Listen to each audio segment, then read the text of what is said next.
Okay, and in the interest of time, I think I'm just going to kick it off. We have a jam-packed schedule for you guys this evening, so don't want to eat into too much of that time. I'm Neve. I am the vice chair for the Young Professionals Committee, so I'm so glad that you all could join us tonight.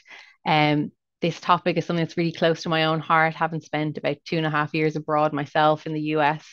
I think for me, one of the biggest challenges was getting used to people not being able to pronounce my name. But once I got over that, it was probably one of the highlights of my career, having that experience abroad. So really hope you get a lot out of this evening. And if you are considering moving abroad, my advice would be to just go for it. It's a once in a lifetime experience, and you really can get a lot out of it. But we're not here to listen to me. We have some amazing panelists lined up for you to take us through their own journey of where they went away, and some of them still are currently still abroad. So I'll hand over to them in a minute. But before I do that, I'm going to give a shameless plug to the Young Professionals Committee.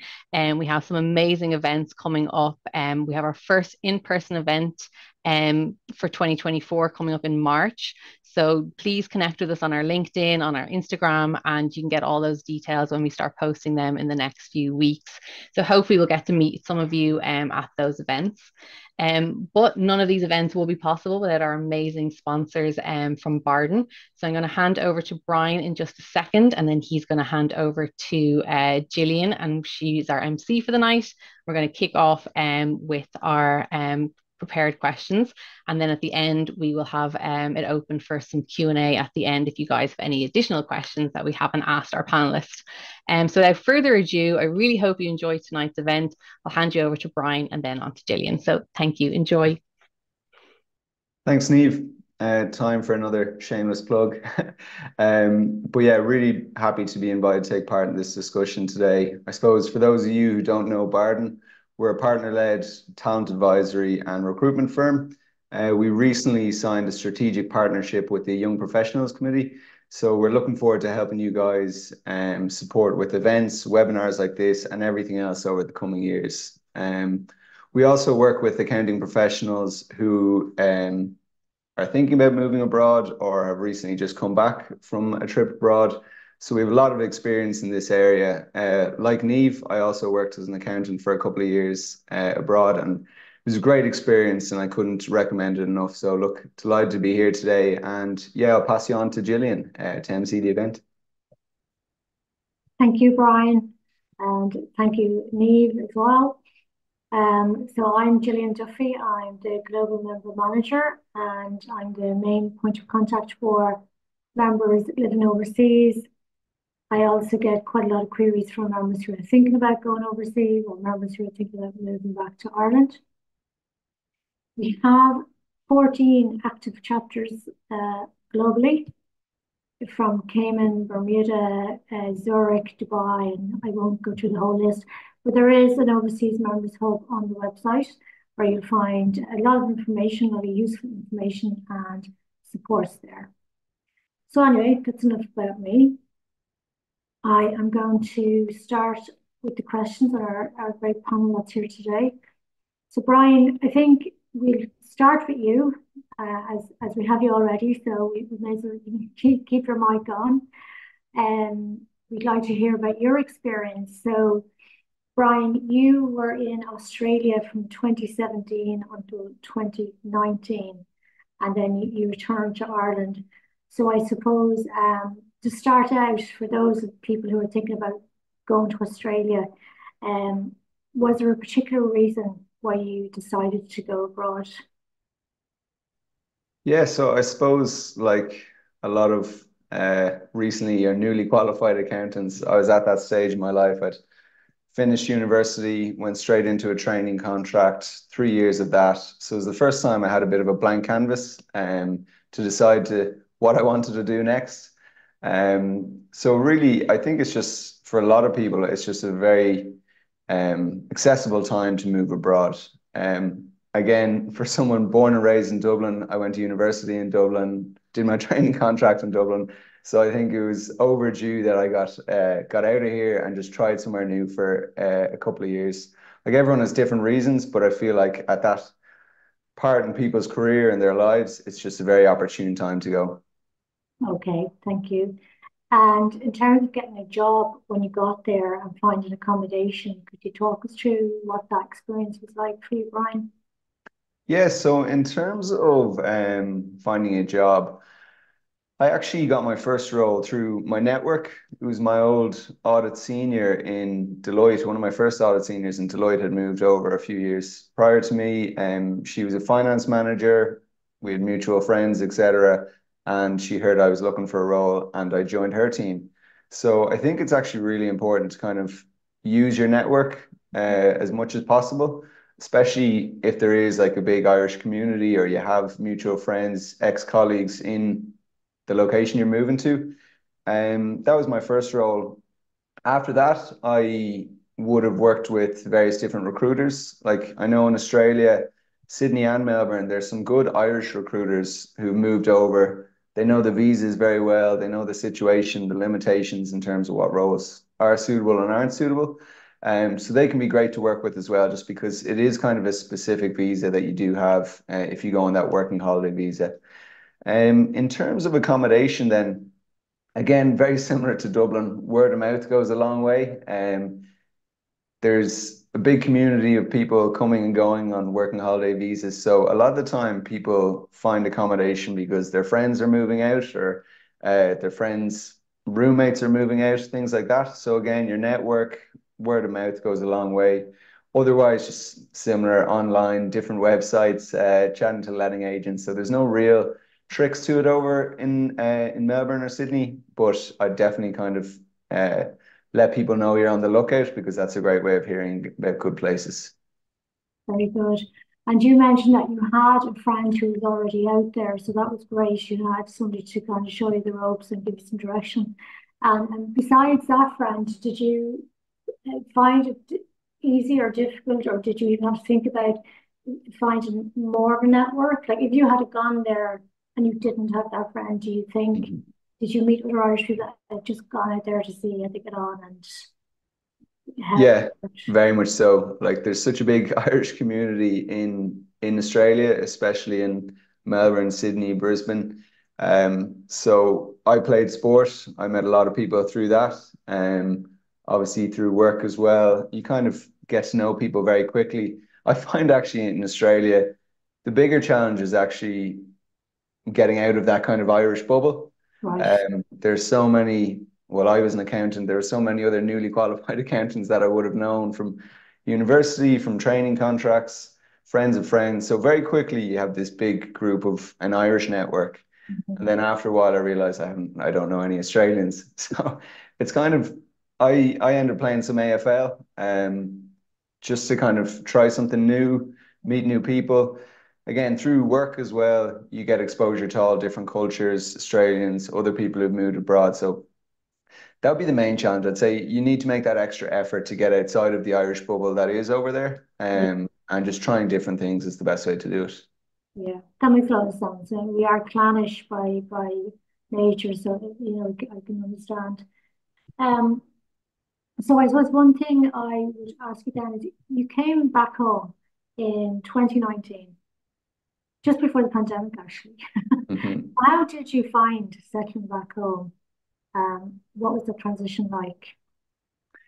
Yeah, so I think I got back December 2019, so I had about 2 or 3 months before COVID hit. So it was a very strange time to readjust to life in Ireland. To be honest, it was quite seamless. Like I had a lot of friends here, so obviously your network's here, your community's here, so it's easier kind of adjusting back than it is going away in the first place.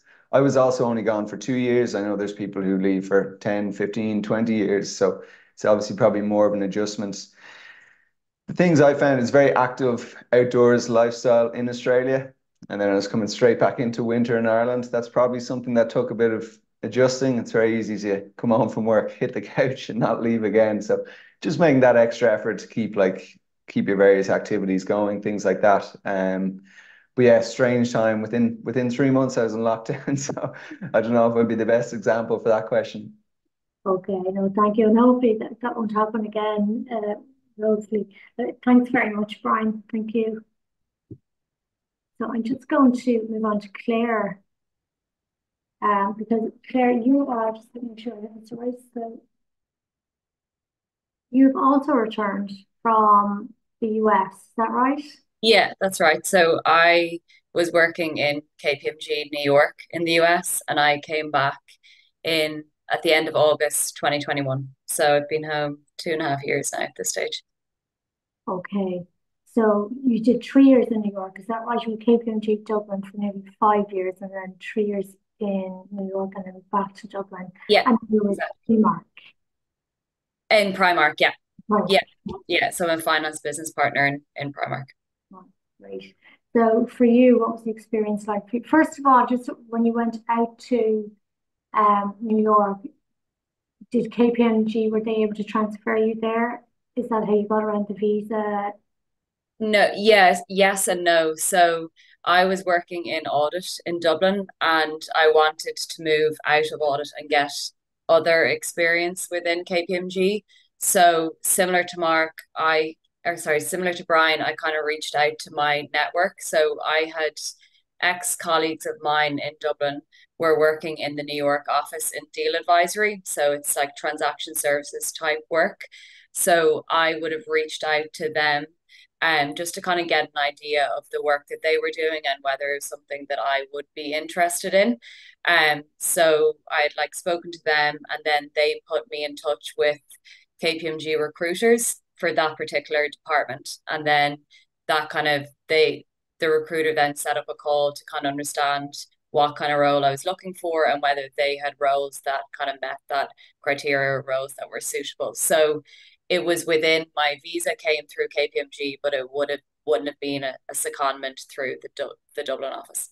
Okay, right. That's really interesting because one of the biggest challenges a lot of members are having now for the last couple of years is the visa, obviously.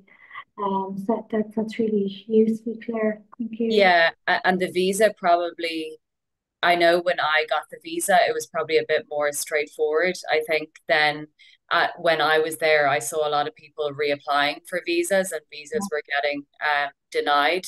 So probably my piece of advice is if you are going through that visa process to know kind of they do ask a lot of questions in the embassy. So I'd probably just my piece of advice is to know exactly why you meet the criteria for a visa and kind of have done your homework before you go in, because they do tend to ask some questions when you're in there getting the paperwork done.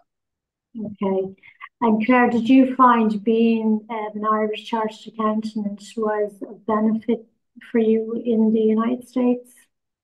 Um, yeah, I think so. Like, I think similar to Brian, there is a big Irish community out there. So, like a lot of people, there was people on my team that would have come from the the Dublin office as well. I would not necessarily have worked with them, but you kind of make a lot of connections through work. And then similarly, I was introduced to friends of friends as well. So it does kind of help having that like network of people out there that you can kind of like leverage and get to know, and then kind of expand your network both like personally and professionally as well.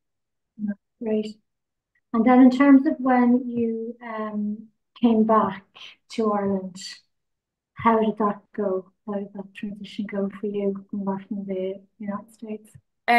So I think probably my biggest fear was leaving without a job. So I had tried to, I knew I was coming home at the end of the summer, and I tried to line up interviews and jobs for when I came back.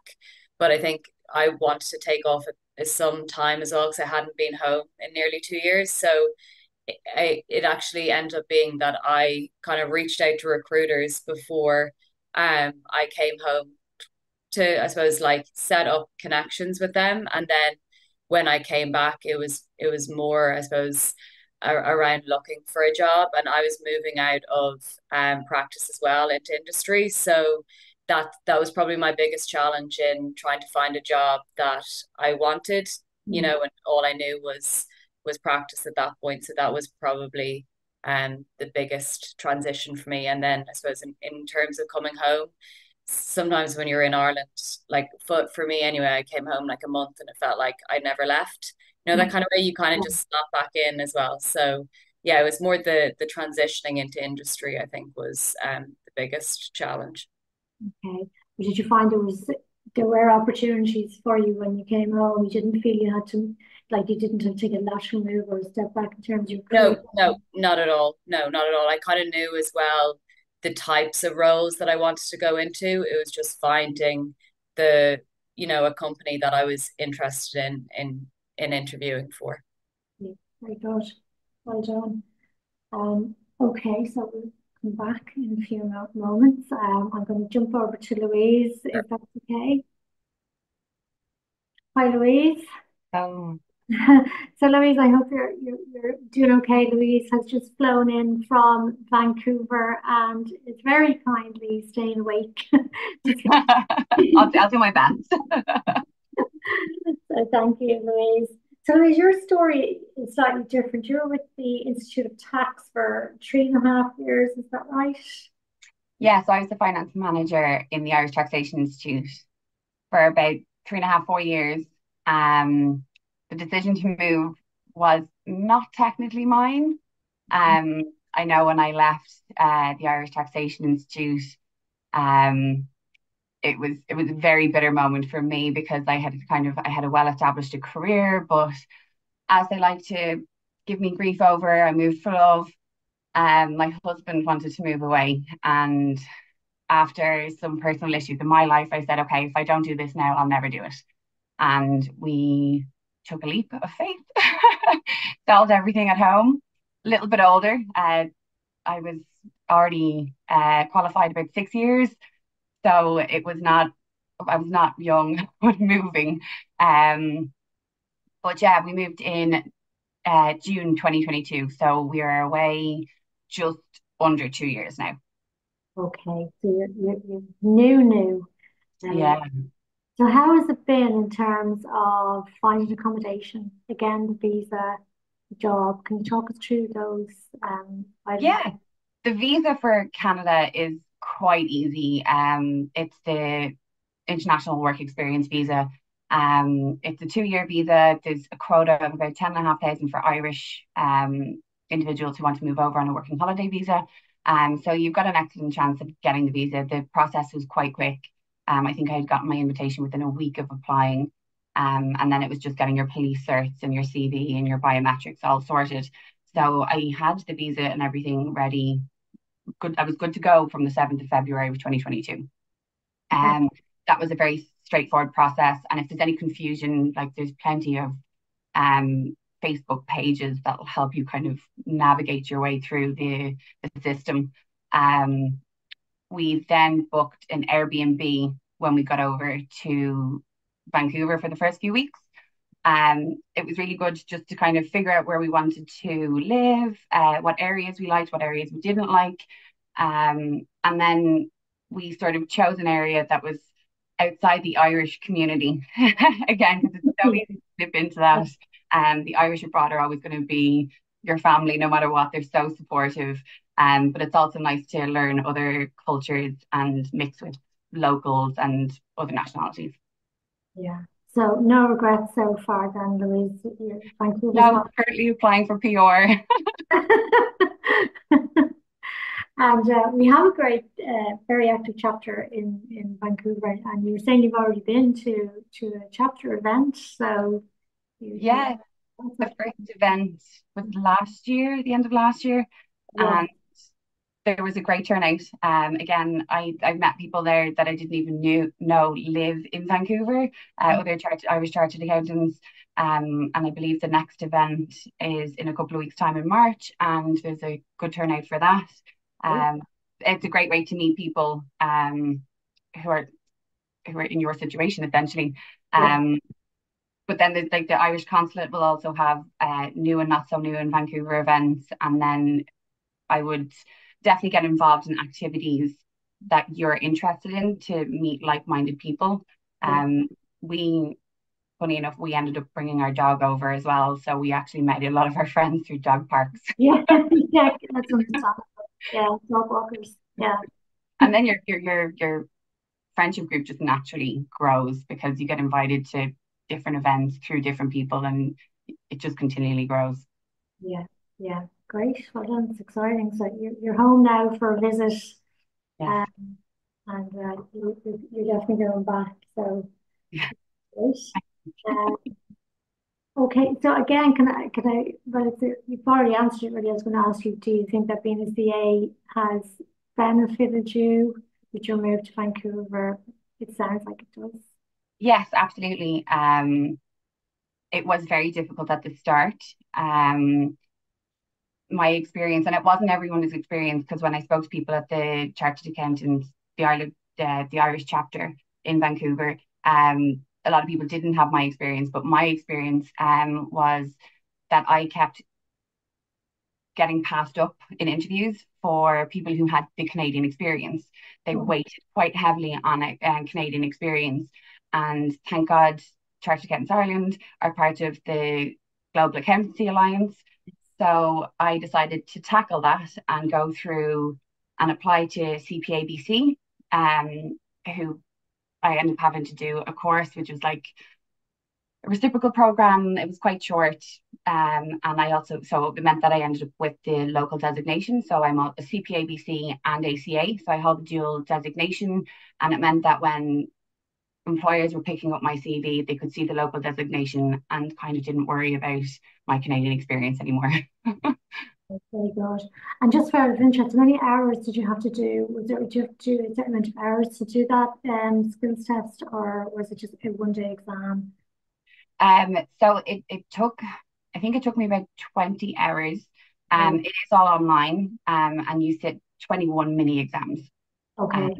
Yeah, but you need to get your letter of good standing, and they do their own internal checks within CPABC, and then that's the last step is to do this reciprocal program.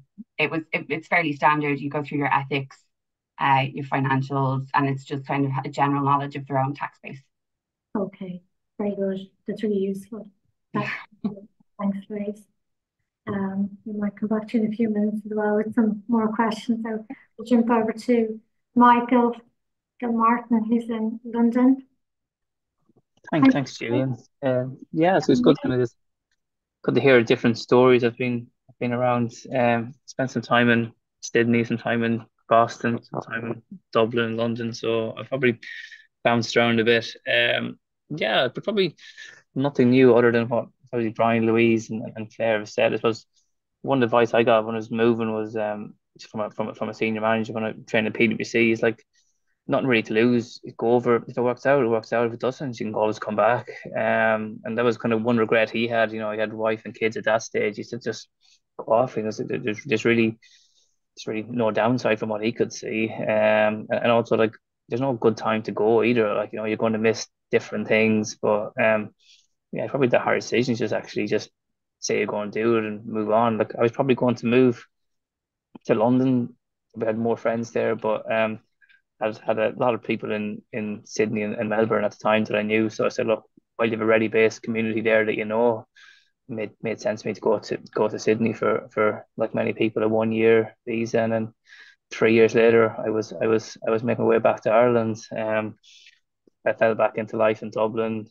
I was good, and ended up going out with a girl who was based in London. So that kind of had me in London since 2018, and I've been in London ever since. And so I was married now with a couple of kids. So we'll see, will we stay in London or if we move somewhere else. But yeah, so probably a few years ago since I've been in different places. But the qualification it's fairly well thought of. Like a lot of the places where Irish people go, there's a large expat community, be it UK people, Ireland people, and the CA brand does carry a bit of weight. I wouldn't get too caught up in the first job you get. So like these jobs, it's nearly easier to get a job when you have a job situation. It's nice to have a bit of money coming in as well. So yeah, like my first role was kind of an org design change management type role. Absolutely nothing to do with accountancy, but only got that role because I was a CA, and the project director just wanted a couple of CAs that he could just, I suppose, give a bit of work to do and not worry about them. So that was great for a few months, and got into a more traditional role after that. So yeah, and then combination, like, you know, it's word of mouth, as Brian said. It's Irish are good at that. Hopefully you can again try and find a couch or a spare room for a while, and then did it get set up properly. And yeah, I suppose So I was trying to get some value for your membership. So that's how I got involved in some of the district society events. I know, Brian, if you're based in Sydney, I think the events when I was there were excellent. You had your Christmas cruise around Sydney Harbour and stuff. So it's a great way to, I suppose, meet other Irish people. But I suppose you did a good job of not meeting other Irish people as well. But yeah, it's just you'll they're very good and very helpful to make you feel accommodation. Just give you some advice and stuff. So yeah, that's probably it. I'm probably one of the older ones on the call now, but been in a few places, but yeah, probably not much to add. I think the Brian, Louise, and Claire probably covered off kind of the main things that you want to consider. But yeah, it's no good time to do it. It's a hard decision. Just decide to do it. If it works out, works out. If it doesn't, what about it? You don't have that what if when you're in your 40s and should have done it, would have got it, all that sort of stuff. Yeah. I think one of the things you said there, Michael, was really true when you said just take a job just to get you going. Because what we find, or sometimes what I find, is some members, they go overseas and then they kind of go with this expectation that they're going to be making millions in their first year, like Dubai, or they get out to Australia and they don't want to work in auditing, but the only job they can get to get them going is auditing. They might have to be out there a year before they're going to be at manager level. So I think, it's good. It's a very practical thing to say, just get a job to get you going. And then settle yourself. And I suppose as well, what one of the members in Dubai said was, when you're going out, to any member who's going overseas, know why you're going. So I would imagine, and correct me if I'm wrong, but I would imagine when you were setting out to Australia in 2013, you probably were going with a different frame of mind than when you moved to London several years later. Yeah, it's a bit different. So and come back to your point on the job. I think Claire mentioned it. Like, the recruiters don't really take it too seriously until you're on the ground. And if you put yourself in the hiring manager's shoes as well, they're probably not going to give you your dream job if it's you and another candidate, because they don't know where you're going to settle into the new city. You could be gone in 3 or 4 months' time. So if you got a small job or a contract role for 3 or 4 months and you're moving to the next role, it gives them some confidence that actually you're settled, you like the place, willing to invest and take a chance with you, so to speak. That's on that point. Then yeah, like I suppose, yeah, going back to the London versus Sydney thing, like, it was just like, at that stage in my life where you were going to settle down in Dublin, had friends, I said, a ready-made network to go over. And just, yourself, if you like it, you like it. I said 1 year turned up into 3 years. And then when I moved to London, that's probably one thing that I didn't, well, when I went to Australia, one thing that I realized that the qualification does travel well. And the fact that, you're a qualified accountant, it does open doors. And then when I came back, equally, I'd like to think if I was 50-50 with someone who'd stayed in Ireland, I think the international experience, even from a softer side, new culture, doing different things, probably would serve you better. Like when I came back to PwC, they just made up a role and kind of transformation stuff that I was doing in Australia, because they didn't have that skill set in Ireland and like what I was doing over there. That would never have happened if I just stayed there, even though the same person probably had a similar experience. And then when you go I went to London, yeah, similar. It's probably at a funny stage in London. It's probably, I was trying to get that dream role that's kind of that you talked about there, Gillian, and probably we did 15, 20 interviews. I'm like, geez, I'm 10 years working now. Why can't I get my dream job? So I'm just getting a random role for a consultancy role in London, and then lo and behold, you're kind of 2 months later, a nice kind of proper role opened up. So yeah, you can by all means start, but it's very hard to get your first role in a different city, and even when you're quite qualified, like I said, I was 10 years working at that stage. I was still a bit disheartened, but at the end of it all worked out for the best. Had a really good role. The international experience stood to me in London again. Got an international role where I was over to the US maybe 4 or 5 times a year. Had an IT team over there, a finance team in the UK. So yeah, I probably got that role because it seemed to have worked overseas, and I wasn't just set in my ways. So yeah, just keep an open mind, and if you do get a bit demoralized with some of the interviews, that's normal too. Just try and get your feet on the ground wherever you decide to set up shop, and keep your eyes and ears open. There's generally good communities there, and you can probably move on to bigger and better things. Yeah, definitely.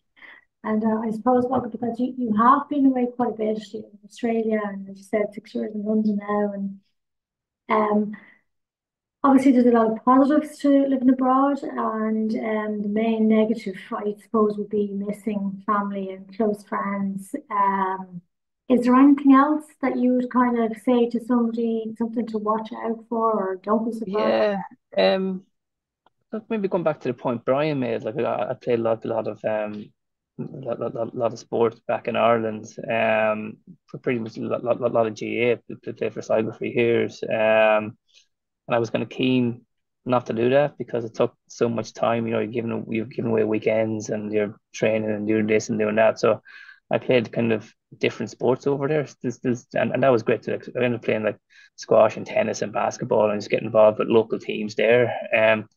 That was kind of a really throwback to probably my secondary school days when I played those sports. And it was nice not to have the actual nice kind of they're sport, but they're not at the same commitment level where you're staying at the weekend. Like, you could play a game and go have a few beers after, and that was great and really refreshing. And realized that, and looking back home, it's kind of the world doesn't stop turning, teams play without you, and the world moves on. But probably different cities for different parts of my life as well. Like, Mhm.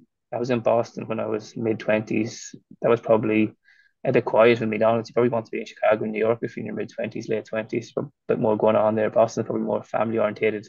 Sydney late 20s was great. And now London is a bit more relaxed. If I'm kind of, I'm starting to move further and further outside London, as I have kids and stuff. So yeah, keep an open mind. There's no one city where I'd say I definitely live. So different stages, different parts of your career, and different things of what's going on in your life.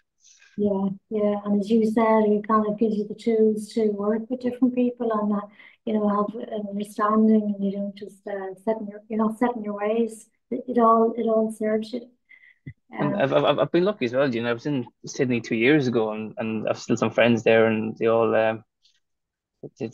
took a half day of Friday and nice boozy lunch, and that was good as well. I was kind of thinking that I might get away with it here, just have a little lunch, but they all cleared their calendars, and that was good. Like you meet lifelong friends as well, and no more than what you asked me, what you miss when you go home. Like they're obviously different people missing different things, but I was probably lucky that when I was in Australia, airfares were quite reasonable compared to what they are now. Like, it was only maybe 1,000 New Zealand, probably less than 1,500 Aussie dollars to go return home, like, which is probably twice that now. So you could actually, I was in a fortunate position, you could go home once, twice a year, and it didn't really cost you that much. And probably a lot of people don't have that luxury now. But then look, you miss family things, different things. But look, you're young. There's probably more pros than cons.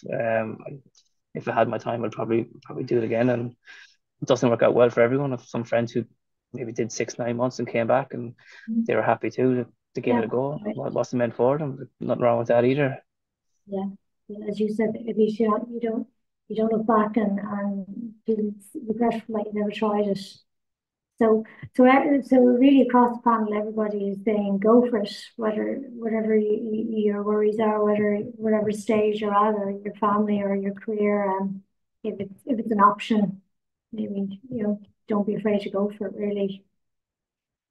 So Neve is going to just check if we've any questions coming in online. And I'm going to open it up to the floor for the next 10 minutes before we close out with some recordings that we got from members who are in other locations at the moment. We got some soundings from members in Dubai and Zurich, Toronto, Vancouver, Portland, and Brisbane, Australia. So before we finish out on those recordings made, do you want to check if any questions have come in? Yes, so we actually also did a poll on Instagram, so we got some questions in from that as well. So I'm going to pose some of those questions to the guys. But if you do have any questions, obviously feel free to throw them into the chat box or the Q&A box on screen. But I'll start with Brian first. So obviously Australia is such a massive country compared to Ireland, so many different climates and lifestyles. How does someone go about choosing where they go in Australia? Is it just about who's in your network and you just follow them there, or how should people go about thinking about where they should go? That's a good question. I suppose it really comes down to personal preference.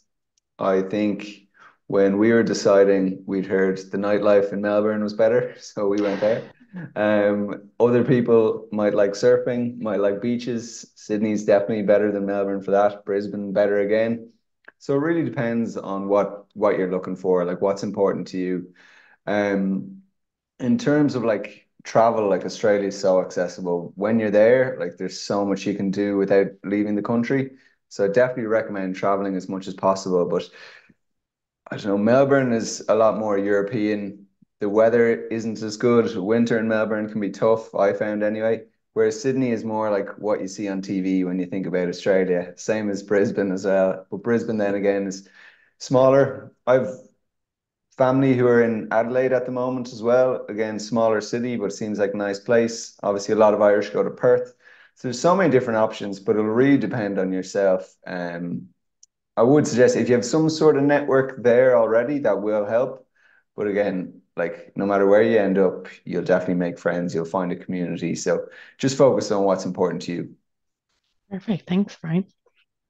Next, I'll ask Claire. I know from myself going abroad into the US, there was some tax issues depending on your state and all that kind of stuff. Did you have to deal with any of those, or did you have someone who would help you with dealing with tax? No, so I was lucky in that when, so my only tax issues or anything I had to deal with tax was doing the returns at the end of the year. So obviously, if if you work for an employer here, we don't have to worry about anything like that. But there are so many websites online that help you submit your tax returns. So as long as you get everything that you need from your employer, um, like I use one called TurboTax, but even just Googling anything, there's a lot of those like tech platforms that do it for you. So for me, it was really straightforward to do. I know then for other people who would have done like secondments through Dublin offices, they would have had, I know in KPMG in Dublin anyway, they would have had someone that would submit the tax returns for their secondees. So it kind of depends on what route you go, whether you need to do it yourself, or whether your home office will do it for you. But both routes for me, or the route that I went down anyway, was straightforward, thankfully. Brilliant. So you just had a question come into the box. I'm not sure if you'll be able to answer this, but we'll throw it out there anyway. What kind of visa should an ACA apply to move to New York permanently? So I had, was it the L1? I think you might have had the Yeah, same yeah, one. L1, yeah. Yeah, so I had the L1, and with that visa, that was attached to KPMG. So I could only move with to New York with KPMG, and if I was to leave them, then my visa essentially would be revoked. So I know that when I went over there, I think at the 3 or 4 year mark, maybe I would have 3 years, maybe I had to renew my visa. I left just before I had to go through that renewal process, but I think when you get to the renewal stage, you can then renew it for a further 2 years. And I think at that point, most people, if you're kind of renewing it to 5 years, you're probably going to stay a lot longer than that. So most people then would go for the green card. So a lot of employers, and I know people who went over on the same visa as me, who now have green cards. So that usually gives you up to 10 years of residency in the States. But I think like the L1 is kind of the visa that brings you over there, and then the green card after that. Yeah, yeah, perfect. That's my understanding as well. But yeah, I think the US Embassy has a lot of information on their website as well. So if anyone did need more details, I think you can get that from their website. Perfect. I might ask Louise next, seeing as you're literally just home. This probably isn't relating right now because you've seen all your family and you're not missing them right now. But when you are abroad, what other things apart from family do you miss about home? Food. No, I'm joking. It is challenging. There's an 8-hour difference between Vancouver and Ireland. So it is difficult to have that communication with your family. Like once you get into your routine, it's fine, but I have to ring at 8 o'clock in the morning. It's 4 p.m. here. Luckily, my parents are retired, so I get to speak to them every day. But that 8-hour time difference can be quite difficult at the start. It really is mainly you're missing your friends and your family. I'm lucky enough to be able to come back every now and again to say hello, and today was just to surprise them. But it is. Outside that, I don't know what else you'd really miss. I think an important thing to note is that everyone at some point gets homesick. People deal with it in completely different ways. It hits it completely differently to everybody and at different times. But just to know that if you do go abroad, you're not alone in feeling that way. There's probably someone else in your network who's going through it at the same time as you. Perfect. And then I think this question is for you, Louise. It just came in, but how do you know which area is best to live in? So, like, obviously, I spent a lot of time in Vancouver when I was in Seattle, and there are some areas that are better than others. So, you're a complete newbie there. How do you know what's the best area to live in? Well, I'm part of like the Irish New in Vancouver, and I know all the Irish moved to County Kitts. In Vancouver, it's just the go-to area. But we just kind of did our touristy thing. We just started to walk. We walked all over Vancouver in the first few weeks and kind of figured out what we liked, what we didn't like. We went out to County Kitts. It was a bit far away from us. And then a good way to figure out where you need to live, where you need to live is where you're going to end up working. You don't want to have that hour to an hour and a half commute every morning either. So to base it around what jobs you're applying for and where they're based. Brilliant, thank you. And then I'll have one final question before we move on to the video. I'll ask you, Michael, if that's okay. Just with like obviously the UK used to be in the EU, and I don't think they've since they've with Brexit they have any issues with the Irish. But in terms of Brexit happening, is there any implications for Irish people moving over to the UK they need to be aware of now? Not that I'm aware of. I think there's a free movement of people between Ireland and the UK long before Ireland joined the EU, so that kind of supersedes the whole Brexit debate. But no, it's been like I'm still my parents is 2018. Don't have to change my driver's license. Just sort of just easy getting set up, bank account, all that sort of stuff. So I think it's too complicated to change anything. So I think it's quite easy for UK people in Ireland and Irish people in the UK. So no, nothing adverse yet, apart from, well, if you're under British, my wife's a British passport, even though she's Kiwi, so she has to go into long queue when she's traveling around Europe, and I get to go to short queue. But apart from that, doesn't impact me day to day. Oh, brilliant! We just have one more question that just came in. It's for Brian, or it's for either of you. You were both in Australia, but having worked in Australia and Ireland, what's the biggest difference in work culture? I suppose, as Michael said, sometimes there's a lunchtime pint, which probably doesn't happen here. Otherwise, like I found, well, again, I was coming from like Big Four audit training contracts. It was fast paced, long hours, quite intense. Aussies by nature, I think, are a bit more chilled out and relaxed. So I felt like the environment wasn't as intense. The work still needs to get done. You're still busy at times, but I felt it's quite a laid back atmosphere, which I really enjoyed. That was one transition, I suppose. Otherwise, like there's not too much. Like at the end of the day, debits and credits are debits and credits no matter where you are. So there's not going to be a massive change. The work is quite similar. The culture can be quite similar as well in many ways. Actually, another thing I noticed in Melbourne anyway was the finance teams I worked on were very multicultural. So there's people from obviously Europe, there's people from India, I had colleagues from Serbia. So like there's a nice mix of cultures in the cities anyway. And whereas I come back to Ireland, my first finance team was all Irish. So I like that multicultural aspect as well. Perfect. And Michael, do you have anything to add to that? Yeah, it's a similar experience. As the department I was in Sydney, there was 50 in the department, and only 15 of them were born in Australia. And the other 35 were, well, some were similar to me. Other had moved to Australia when they were kids or gone to high school there. So you have that multicultural background. But I think the cultural side, maybe open this up to other people on the call as well.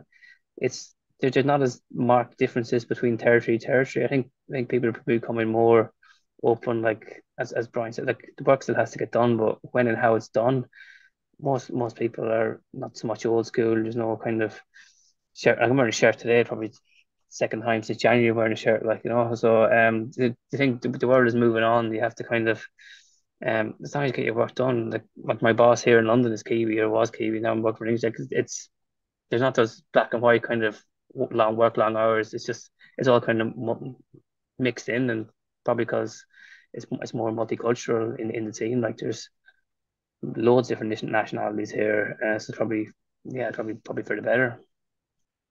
Perfect. One more question came in. I'm going to actually answer this myself. It's because I want to jump onto the video, but it's around, do you need to switch to AICPA if working in the US, and how? So for myself, when I was going to the US and going through the visa process, they check your chartered accountancy qualification, and they pretty much just kind of confirm that it is similar or aligned with the CPA qualification over there in the US. So kind of more or less, they just do a check and it gets transferred over. So no, you don't have to do any kind of extra exams or change over, and they kind of use your Chartered Accountants Ireland qualification. Claire, do you have anything else you want to add on that point, or no? Nope, nothing for me. Perfect, similar. So we're going to show the video. We've got so many members to share, so I don't want to miss it. I got to see it earlier and it was really entertaining. So we're going to share that now, and hopefully you can stay on and watch it. We will be giving out a recording of this session afterwards. So if you did have to miss some of it, or you were late or had to leave early, then you'll still get that sent out to you. But without further ado, I think we're going to share the video. So hope you enjoy. And thank you everybody for your time and your questions, and to our panelists. Really, really interesting event. So thank you so much. I moved to Dubai when I was 28, so I kind of was at that stage in my life where it was either buy a house, settle down, and kind of look at growing up on that end of things, or taking the opportunity to travel and see a bit of the world while I could. I moved to Portland, Oregon for further career advancement opportunities. I was working with Intel Ireland for about 4 years, and there was a larger finance organization within the US, but specifically within Portland, Oregon. And so I thought I would move and see how it would help with my career. Originally moved at the time just to get a bit of a different life experience and see a different part of the world, and use my background and skill sets to help in the IFRS transition for many of the public companies that KPMG had going on here at the time. Ireland had recently moved to IFRS. Before that, in Canada was only on its way to implementing IFRS. I was always curious to live and work abroad, and I decided around the time of the financial crisis it was a good time to make the move, to make that break then. I didn't want to go too far from Ireland, but the UK didn't attract me at that time. So I thought, well, I've skied in Switzerland. I love skiing there. It's a lovely experience. And then I realised, looking at it further, was that there's a lot of companies in Switzerland with a similar profile to the ones that I had worked for in Ireland. I moved here just over a year ago. I had kind of always wanted to get some travel done and move to Australia. And then just with the post-COVID cost of living crisis, I think a lot of people got bored and just decided that they wanted a brand new fresh start, which is exactly the boat I was in. So yeah, just wanted something fresh, something new, and just to put myself outside my comfort zone. So First of all, we both had a great love of travel and we wanted to see what that would be like to actually live abroad for an extended period of time. So we moved to Toronto with the idea that we would do 2 years, and here we are 6 years later, so still here. With Ireland, I'd been there my whole life. I suppose I did Canada for 3 months on a J1, but I hadn't really lived anywhere long term. So it was a good chance to get a change of scenery. I got a really good opportunity to come and work in recruitment over here. So recruiting, you know, finance and tax people. So I was going a little bit against the tide in that back at the time the Celtic Tiger was in full flow and many people were returning to Ireland, and myself and my wife moved away from Ireland for what was meant to be a year and a half. Fell in love with Vancouver and Canada and just really enjoyed the life here, and so decided to make Canada home. Toronto is Canada's business capital, and it's also the fastest growing city in North America as well. So when we were trying to decide somewhere to go, Toronto was an obvious choice. So a lot of headquarters of multinationals. The advantage also of those, of course, is that mainly their English is the #1 language in the office.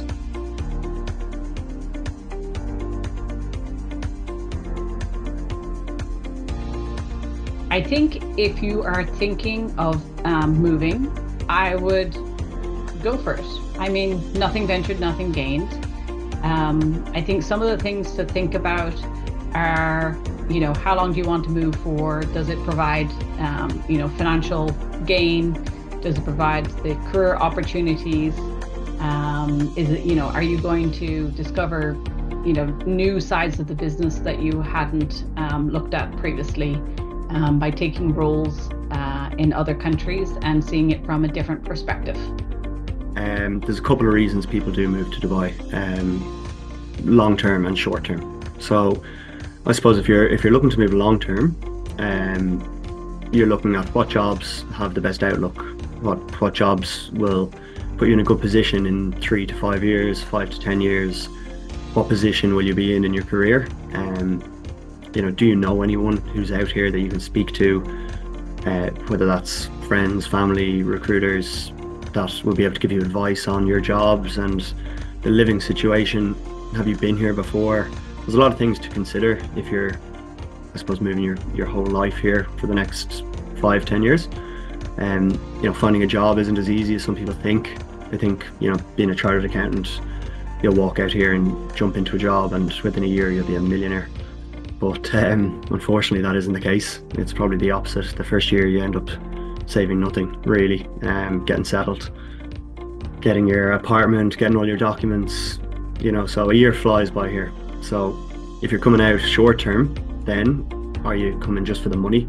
Is it just to kind of party and travel and see different countries around the Middle East? Or are you here to, you know, save, be a hermit, you know, do 2 years of making as much as you can and then head home and put the deposit down?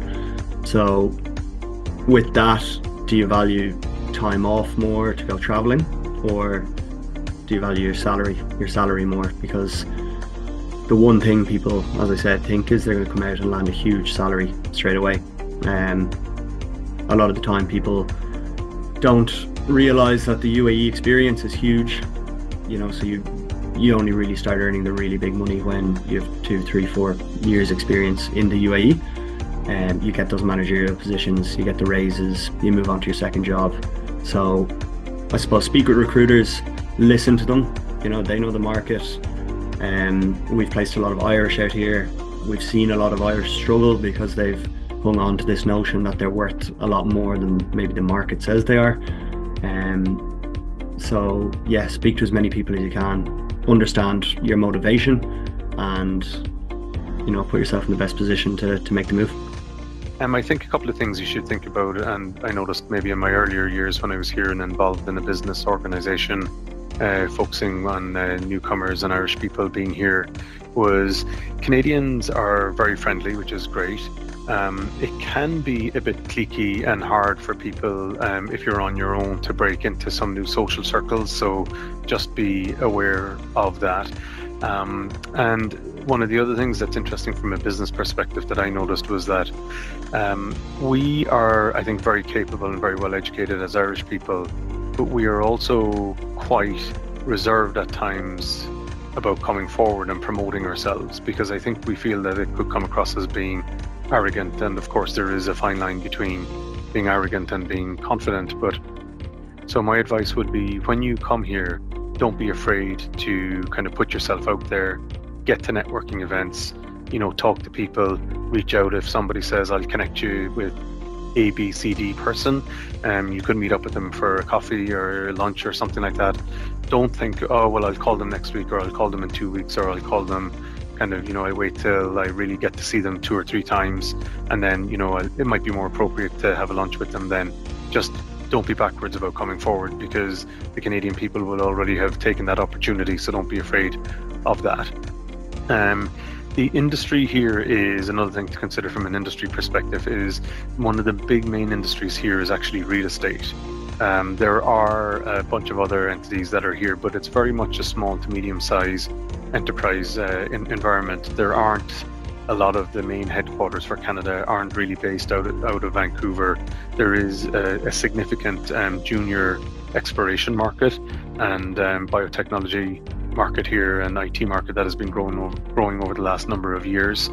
But if you really kind of think about the main industry that's here, it's very, very, very heavily focused on real estate here and real estate development.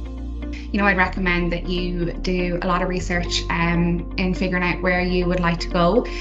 Don't just, you know, follow friends or wherever seems to be popular. Each major city is completely different. They've got different types of lifestyle, different climates, pace, completely different industries that you can work in, and, you know, completely different cost of living. So up here in Brisbane, it's quite a humid and tropical climate, so it's pretty warm all year round. The lifestyle is really, really laid back and relaxed, very slow paced. And one of the more common industries to work in would be mining or natural resources, which is where I branched into lithium mining. Also do plenty of research on the different visa types. I would recommend speaking to a migration agent. There's so many different ways for chartered accountants to come over here. It is a skill shortage, so you know, lots of different visa types. It all depends on how quickly you want to come here, how much you're willing to spend, or, you know, if you can, you know, find an employer to sponsor you. It's just completely different for everyone. I'd recommend setting up a profile on Seek, which is the main recruitment platform in Australia. Once you upload all your info, upload a CV, start applying for some jobs, and recruiters will start to pick up your CV, and, you know, they'll get in touch with any kind of different roles.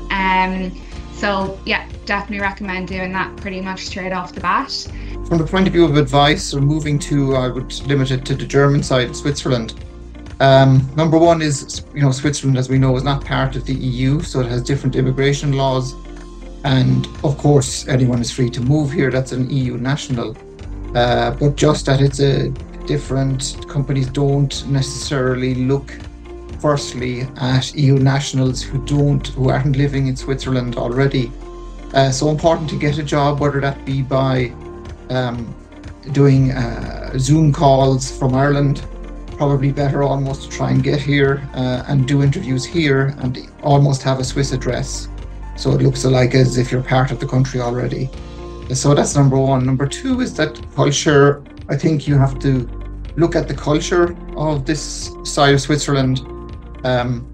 It's got its own culture, of course, rules-based, a bit hierarchical, direct communication, and you need to think, will I be fine in living in that culture? In line with that, of course, you're not always going to have to be exposed to that culture 24/7. I think it's important to remember where you're from and your roots, and to keep that a strong Irish link that you have, that you might have. So, for example, and you can do that in a number of ways. Of course, keeping your strong friends and family links with Ireland. You can all, for example, join the Switzerland chapter of the Chartered Accountants Chartered Accountants Ireland, Irish Business Network Switzerland. So there's a number of ways. Of course, there's a GA club in Zurich actually, so that's also a positive. embrace the culture, but remember also who you are and where you've come from, and you're Irish, and that's a great positive as well. So before you come, it's good to do some research to prepare you for all the little things that you're going to encounter. For that, I would recommend that you join the Irish and New in Toronto Facebook group, which is really great, and people can ask questions, and there's just a big Irish community that come back and help people out with different things. And secondly, there's a great podcast series called Irish in Toronto by Pasheen. So he interviews different people from the Irish community that are based in Toronto, and they speak through their experience as well. Secondly, I would say that you need to have at least 3 months of saved up. So even though there's lots of jobs in Toronto, there's also a lot of competition, and the interview process can actually tend to move quite slowly because of that. So you need to make sure that you have enough funds in the bank to tie you over for a couple of months. Thirdly, I would say network. The way to find jobs is a little bit different in Ireland, because a lot of jobs in Toronto don't actually make it online. They don't actually get advertised on these job websites, or they don't go through recruiters. A lot of Canadian companies will actually try and reach into their own network and see if they can get someone from their network, because then they don't have to pay for recruiter fees, they don't have to pay for, you know, advertising fees on LinkedIn, things like that as well, and they prefer somebody coming to them that someone is able to vouch for them as well. And then lastly, I would say once you get into that interview process and you're moving through that the Irish mentality is to be very, very modest. Here that doesn't work. You're competing against, you know, we got a population of 6 million people here in the greater GTA. You need to be prepared to talk about your achievements and not downplay them, and talk about everything that you would bring to the table.